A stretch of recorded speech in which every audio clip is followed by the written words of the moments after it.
Why do we still care about award shows outside of the fact that it just allows actors and actresses and the staff and crew of projects to be able to just up their bag? That's really their only benefit to brown people or black people or really any people of color. And even then, you win these awards and sometimes it don't up your bag. Like, we had Monique on here giving us the tea about how you have to shuck and jive for these awards, and then you get awarded, and afterwards the resume don't always hit how it need to hit. You don't always get that next best call. You don't always get that next biggest check. Hell, some actors and actresses in these people of color communities, black and brown communities, report winning these awards and then making less after they win. Kind of like a fuck you, maybe a spite to them. But like, why, as communities that are putting money in the pockets of these people, why do we still care about whether or not they win these awards? Now, I know it feels good to watch, something that you liked or something you really, really care for or something that really resonated with you. It feels good to watch it succeed. It feels good to, see it, be praised at a higher level, especially by its peers. But let's just be real about the structures here in the United States. A lot of times, unfortunately, your peers are not able to consume your work to a degree that they can even hold it or revere it in a way that it touched the audiences that loved it so much. And that's the truth, right? Like, black bodies, brown bodies, people of color, their lived experiences are not even really valued in Western civilization. So of course our art, our expression is also not valued in the same way. And anything that is valued is co-opted and put it on a more digestible person. This is a pattern, a cyclical pattern that we've seen since really the inception of the larger entertainment industry, but really since entertainment has been a thing in the United States, before the United States was even the actual United States. This has always been a commonplace thing. So I don't know, after a while, all these hundreds and hundreds and hundreds of years, people are truly having their heartstrings pulled by this. I know we love Sinners. I love Sinners. I think it's one of the most refreshing films that I've seen in a very, very long time. Did I expect it to win any awards? No.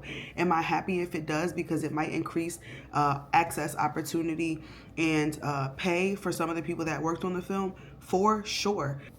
For lack of a better way of putting it, I honestly just expect these larger institutions to make the wrong decision. I expect them to not have the cultural understanding, the depth, the empathy, or just the shared value of human existence to even delve deeply and richly into these different bodies of work. And so even when they're awarded, it doesn't even feel genuine, because did you even really receive this? Like, just based on the decisions made by these different bodies, the academy, et cetera, it just shows over time that not much has changed about the landscape of these systems that are long standing and long acting.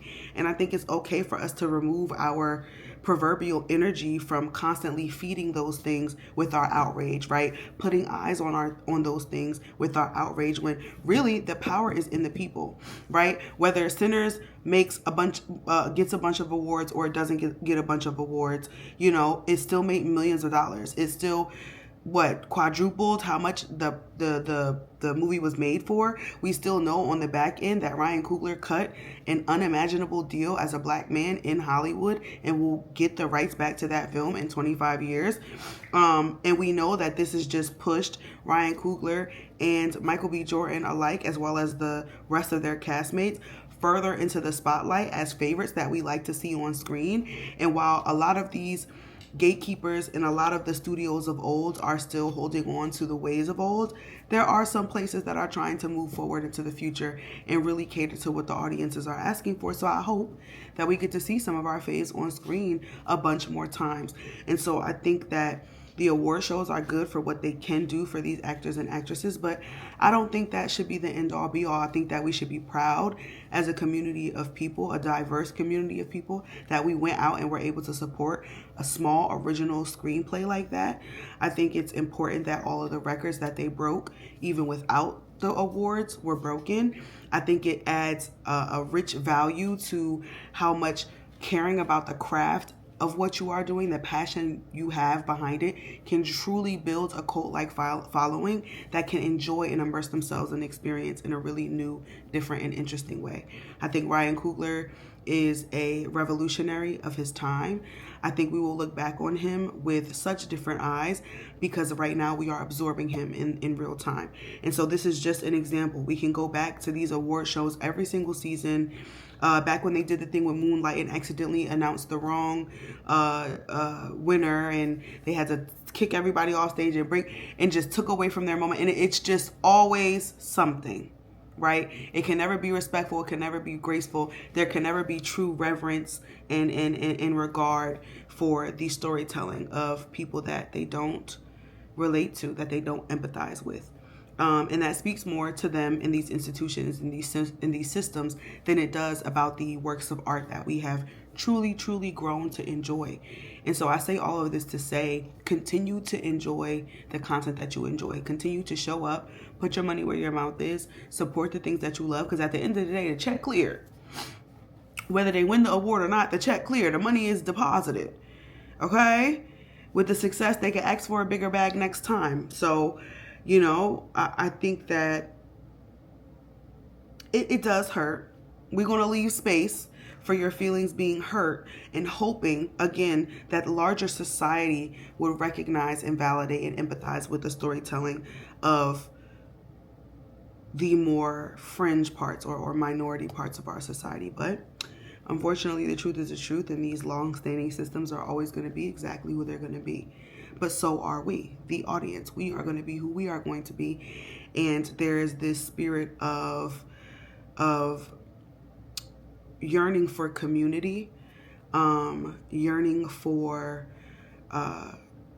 real stories, yearning for connection that I saw happening with Sinners in the same way that Ryan Coogler created that feeling with Black Panther.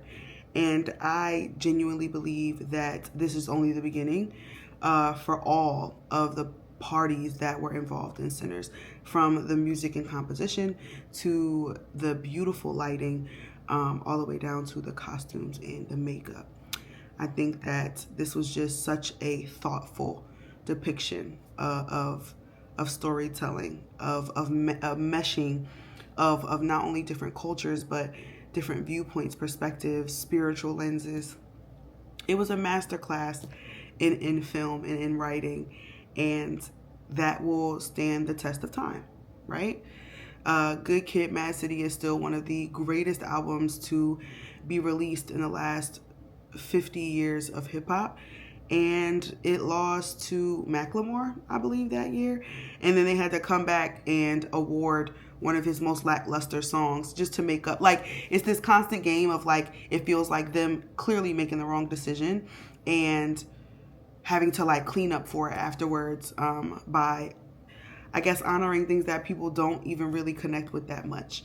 And so to that I say, take your power back.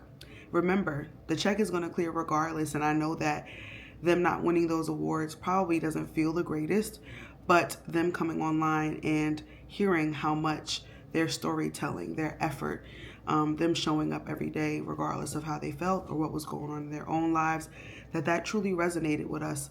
It mattered to us, and they matter to us. Okay, so if they don't matter to them people, they don't matter to those institutions. They matter to us. They matter to their communities, and we're valuable too. And I hope that as a community of people, we can just really start to move towards a radical love and reverence for the human experience that we've probably never seen before in history, and definitely not in our own lifetime. Because I'm valuable, you're valuable, and thank you for hanging with me. It's your favorite humanities hottie, Jaleesa Marie, and I'll catch you guys next time.